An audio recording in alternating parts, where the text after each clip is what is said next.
It's me nga po pala si Bisalog Vlog, a day in my life as a content creator. Ate na, nanay pa. Pwede mo maging ate at pwede mo ring maging nanay. Huwag mo lang maging bebe, hakoy. For today's video, samahan nyo na naman si Bisalog sa kaganapan ng buong maghapon niya. Samahan nyo na naman si ate nanay nyo sa kanyang pinagkakaabalahan sa araw-araw. At kung sino man po ang nagsasawa sa aking pagbablog at sa aking pagmumukha, abay syempre ikaw ay mag-scroll na ate, unfollow mo na rin ako at wag mo na akong alalahanin pa. Oy, hindi. Kaya samahan nyo muna guys si Bisalog sa kanyang buhay. Oy, nano.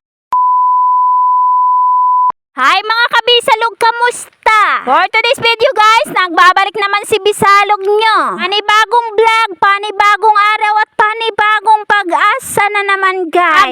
Magandang araw sa inyong lahat, sa mga minamahal kong mga followers dyan. At heto naman tayo muli sa ating mga trabaho for today's video. Aba syempre hindi talaga mawawala yung labahan ni Bisalog nyo sa araw-araw. Kaya pagkatapos ko talaga guys magkape, eto talaga yung inatupag ko agad-agad. Kaya nga naman ikaw, oy nano. Oy, fast forward, syempre aalis na tayo. Oras nga po dyan guys ay alas 7 nga po ng umaga. Ang mga kasamahan ko dyan yung mga maliliit kong mga kapatid, kala mo tutulong sa paglaba. Pero okay na yan guys, ang mahalaga may bantay si Bisalog nyo, baka nakawin yan sa tulay, oy nano. Fast forward na nga po tayo guys, syempre tapos na tayo sa paglaba. Grabe talagang fast forward ni Bisalog mo. Kain tayo guys, ang ulam pala ni Bisalog mo is paksiw with pure na kape, as in pure talaga. Abay syempre ang mawala ka na lang, wag lang yung kape na pure ni Bisalog mo, agoy. Password na po tayo guys, syempre pagkatapos kong kumain at heto naman yung bumulaga sa akin din sa taas. Abay syempre sa panahon ngayon ay wag tayo magtamad-tamad. Walang ibang gagawa kundi si Bisalog nyo man lang ang magtupi-tupi din ng kanyang mga damit. Abay syempre guys, hindi talaga mawala yung tupi ni Bisalog nyo sa araw-araw. Eh kayo ba naman ay araw-araw may labahan, hindi may araw-araw din tupiin? Eh di bongga.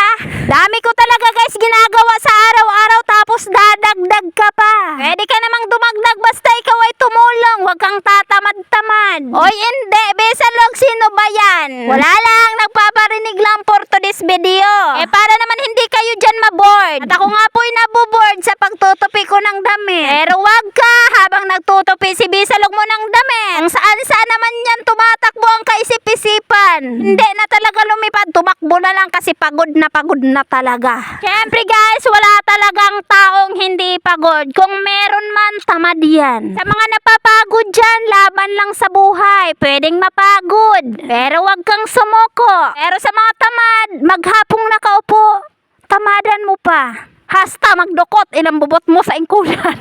Titig na titig ka na naman. Kala mo, ikaw na naman. Baka natamaan ka. Huwag mong saluhin at seryosuhin kung hindi sayo. Pero kung may ugali kang mga aangkin na hindi naman sayo, edi bongga. Ay naku guys, may nagagalit naman for today's video. Ay wag ka ganyan Bisalog, ikaw magwalis lang dyan at magpanlinis. Hi, shoutout nga po pala dyan sa mga nanay na mga taga-suporta ni Bisalog Vlog. Eh lagi nyong i-charge yung mga cellphone nyo, lalong lalo na yung laging nagko-comment sa akin na mga nanay. Mag-ingat-ingat po kayo palagi saan man kayo sulok ng mundo. Password na nga po tayo guys, syempre nag-ayos naman ako ng sarili ko. Syempre kasi tapos na yung mga trabaho, ayusin naman yung ating sarili. Unahin muna yung trabaho bago yung sarili. Hindi yung unahin mo muna pakialaman ang buhay ng iba kaysa sarili mong buhay. At password na nga po tayo guys, papunta nga po ako sa kabilang bahay. Abay syempre alam nyo na kung anong gagawin ko doon sa kabilang bahay. At ako'y mag voice over. Kaya samahan nyo muna ako sa pag voice over ko. At syempre guys, fast forward, hindi na talaga ako kasampot ba? Pagdating ko nga po din sa bahay at ito yung nadatnan ko yung bebeng umiiyak. Syempre walang ibang ginawa si ate nanay mo kundi inaling-aling para tumawa naman. Pero sobrang maseryoso ngayon for today's video si Stephen. Wala tayong magagawa kung sineseryoso tayo. Agoy. Wag mo kasing paglaruan Bisalog yung mga seryosong mga tao. Baka ikaw ay nalulungkot dyan. Pwede ko naman ikaw aliw-aliwin hanggang sa sumaya ka. Nakikita mo naman po siguro yung pagmumukha ko, nandyan nakaharap sa camera para aling-alingin ka. Anong aling-alingin? Aliw-aliwin ba? At hanggang dito na lang po muna guys, at si Bisalog nyo ay magpapaalam na pansamantala laang. Salamat nga po pala guys sa nagpatapos ang video na to. Sana po wag kang magsawang magsuporta kay Bisalog Vlog. At yung marunong kang magantay, antayin mo ang susunod yung vlog. Salamat sa patuloy na pagsuporta kay Bisalog Vlog. Bye-bye! Thank you for watching. Love you, mwah!